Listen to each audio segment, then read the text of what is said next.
नमस्कार, पहला प्रणाम दोस्तों। स्वागत है आपका देवभूमि करियर पॉइंट पर। आशा करता हूँ आप सभी लोग स्वस्थ होंगे, काफी अच्छी आपकी स्टडी चल रही होगी। तो देखिए, उत्तराखंड की लोक शब्दावली का आज भाग 14 है और इसमें देखेंगे आज थारू जनजाति में प्रचलित शब्दों को। काफी महत्वपूर्ण ये टॉपिक आपको दिया जा रहा है, उत्तराखंड की लोक शब्दावली। इसके साथ साथ जो हमारी उत्तराखंड की रिवीजन क्लास आ रही है, हिंदी की रिवीजन क्लास आ रही है और टेस्ट सीरीजें आ रही है, इनको आप जरूर फॉलो कीजिएगा, ठीक है। तो चलिए शुरुआत करते हैं आज हमारा लेक्चर 14 उत्तराखंड लोक शब्दावली में।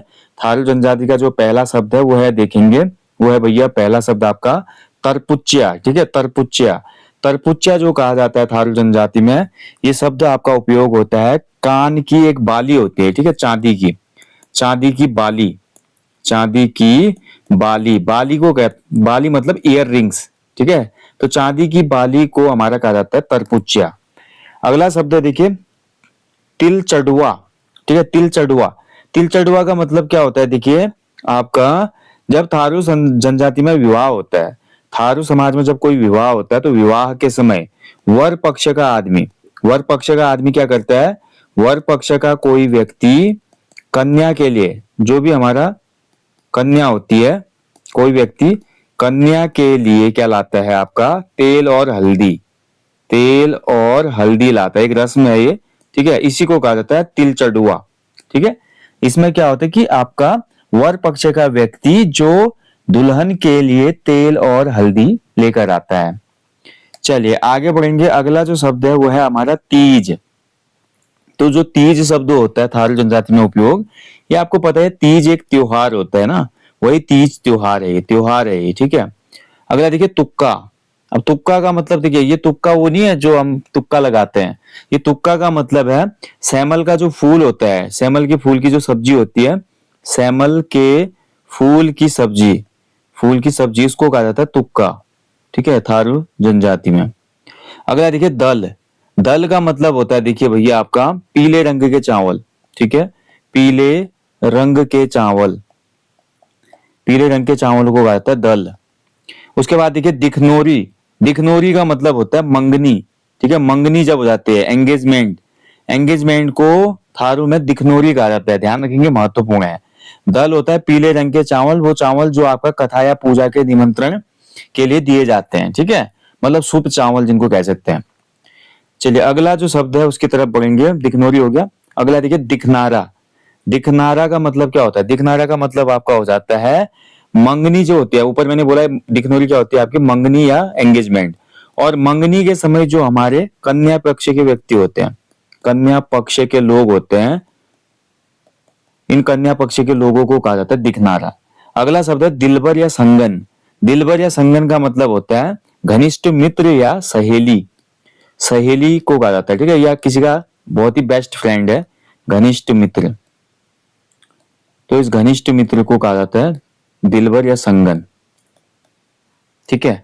अगला देखिए दीवारी रोटी।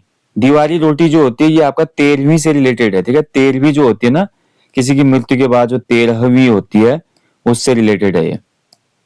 अगला है देखिए दुलरी। दुलरी का मतलब होता है आपका, देखिए दुलरी एक माला होती है, माला, थारू समाज में एक माला होती है गले में धारण करने वाली। जंजीर में आपकी चौवन्नी माला होती है, चौवन्नी जो आती थी ना पहले, चौवन्नी 25 पैसा, उसी तरीके की चौवन्नियों की माला कहलाती है दुलरी। चलिए अगला जो शब्द है वो है धाई। धाई का मतलब हो जाता है आपका, देखिए, ठीक है, धाई का मतलब ये होता है जब थारू समाज में देखिए कोई विवाह होता है तो कन्या पक्ष की कुछ महिलाएं, कन्या पक्ष की महिलाएं, कन्या पक्ष की जो महिलाएं हैं, ठीक है, तो कन्या के साथ जाती हैं, वो विदाई के बाद कन्या के साथ जाती हैं, कहाँ, वर के घर पे, वर के घर, यानी कि कन्या पक्ष की महिलाएं कन्या की विदाई के समय कन्या के साथ जाते हैं वर पक्ष के घर तक, इन्हीं को धाई कहा जाता है। अगला देखिए नकफूल।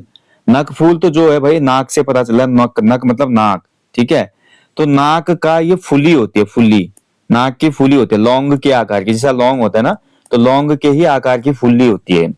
अगला देखिए नगराई या डाकिया। आपने देखा होगा नगरिया, नगराई होता है, डाकिया होता है और कुसमाट होता है, ठीक है, ये तीनों ही दो दोस्तों थारू समुदाय के विभिन्न देवी देवता हैं, ठीक है, ये देवी देवताओं के नाम है, इनके देवी देवताओं के नाम। ठीक है, नगराई, डाकिया, कुसुमार। अगला देखिए नाग पंचमी। नाग पंचमी एक त्योहार होता है थारू समुदाय में, सभी जगह मनाया जाता है, तो केवल थारू में ही नहीं, नाग पंचमी का त्योहार सभी जगह मनाया जाता है। ठीक है, अगला है देखिए निन हरिया।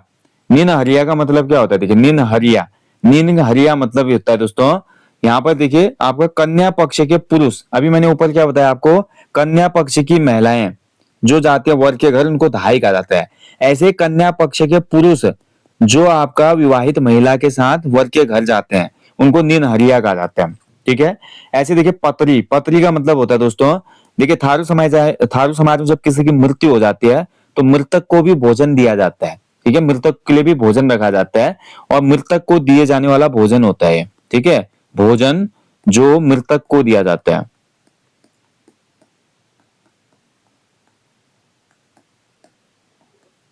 ठीक है, इसको कहा जाता है पतरी। अगला शब्द है चीला। चीला जो होता है एक मीठी रोटी होती है थारू समुदाय में। ठीक है, मीठी रोटी। ठीक है, किससे बनती है ये, आटे से। कौन से आटे से, किसी भी आटे से ये बनी जा सकती है, खासकर गेहूं के आटे से बनती है।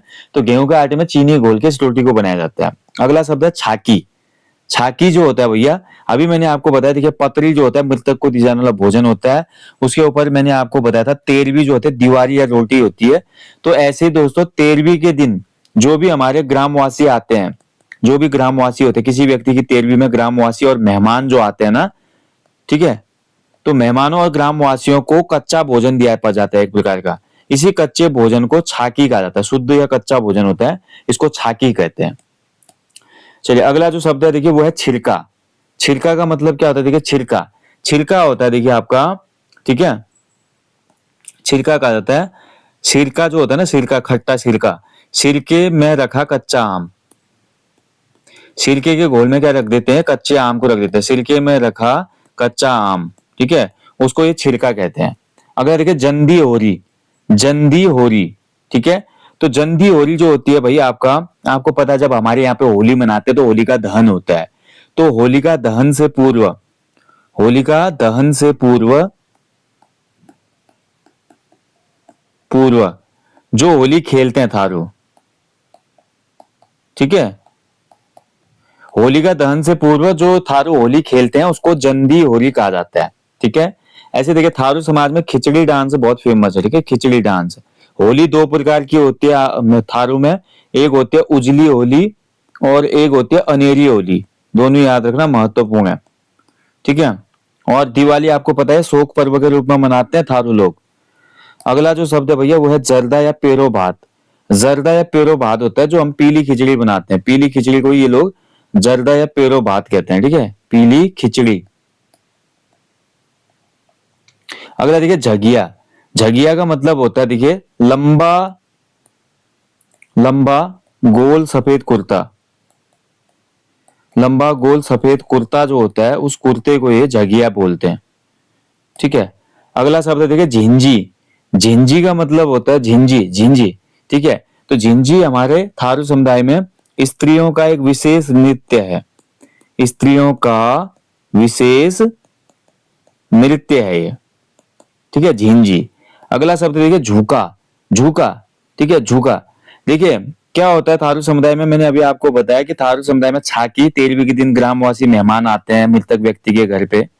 और झुका में क्या होता है, जो भी व्यक्ति की मृत्यु हो गई है, मान लीजिए किसी व्यक्ति की मृत्यु हो गई है, तो उस व्यक्ति की मृत्यु के 13वें दिन, ठीक है, जो उसकी 13वीं होती है, 13वीं के दिन गन्ने से उसका पुतला बनाया जाता है। गन्ने का पुतला, मृतक का जो है पुतला बनाया जाता है गन्ने से। ठीक है, 7 गन्ने, इसमें 7 गन्ने होते हैं टोटल, 7 गन्नों से मृतक का पुतला बनाया जाता है। इसी को झूका कहा जाता है। ठीक है, ध्यान रखिएगा। अगला जो शब्द है भैया वो है टॉन्स। ठीक है, टॉन्स जिसको हम टॉप्स बोलते हैं ना, कान के टॉप्स होते हैं, ईयर रिंग्स ही होती है। तो कान के जो सोने के बूंदे होते हैं, सोने के बूंदे, सोने के बूंदे, ठीक है, सोने के बूंदे कान के, तो ये कहलाते हैं आपके टॉन्स थारू जनजाति में। अगला देखिए डठौन या छठी।